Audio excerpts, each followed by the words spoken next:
শিশুদের টিকা একটি ছোট্ট পদক্ষেপ, কিন্তু এর গুরুত্ব অসীম।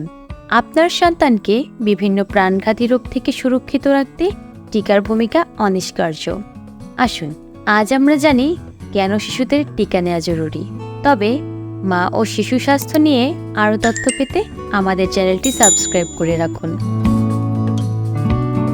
আমরা সবাই চাই আমাদের সন্তানরা সুস্থ ও নিরাপদ থাকুক, কিন্তু শুধু ইচ্ছাই যথেষ্ট নয়। এই সুরক্ষা নিশ্চিত করতে সময় মতো টিকা দেওয়া জরুরি। প্রথমত, টিকা শিশুদের শরীরে রোগ প্রতিরোধ ক্ষমতা তৈরি করে। আমাদের চারপাশে অনেক ধরনের সংক্রামক রোগ রয়েছে, যেমন পোলিও, হাম, কাশি রোগ, ডিপথেরিয়া ইত্যাদি। এইসব রোগ শিশুদের জন্য ভয়ঙ্কর হতে পারে, কিন্তু টিকা নেয়ার মাধ্যমে আপনার সন্তান এসব রোগ থেকে নিরাপদে থাকবে। দ্বিতীয়ত, টিকা শিশুদের শুধু রোগ থেকেই বাঁচায় না, বরং রোগের মারাত্মকতাও কমায়।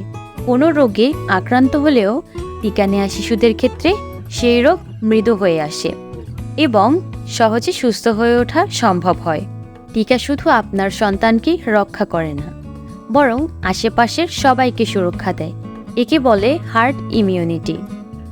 যখন অধিকাংশ শিশু টিকা নেয়, তখন রোগ ছড়ানোর ঝুঁকি অনেক কমে যায়। এমনকি যেসব শিশু বিশেষ কারণে টিকা নিতে পারে না, তারাও নিরাপদ থাকে। আপনার সন্তানকে টিকা দিয়ে সারা জীবনের জন্য সুরক্ষা দিতে পারেন।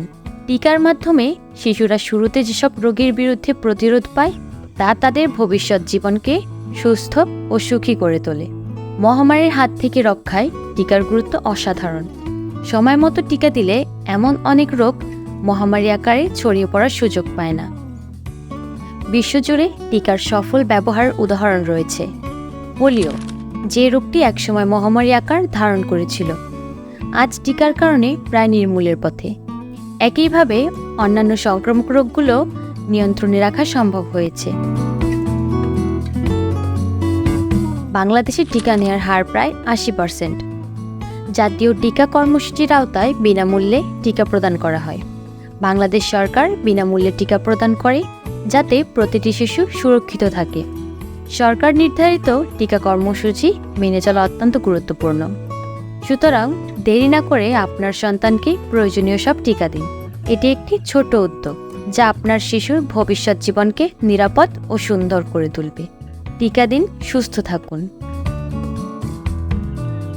আমরা মা ও শিশু স্বাস্থ্য এবং খাদ্য নিয়ে নিয়মিত বিভিন্ন তথ্য আপনাদের মাঝে তুলে ধরি।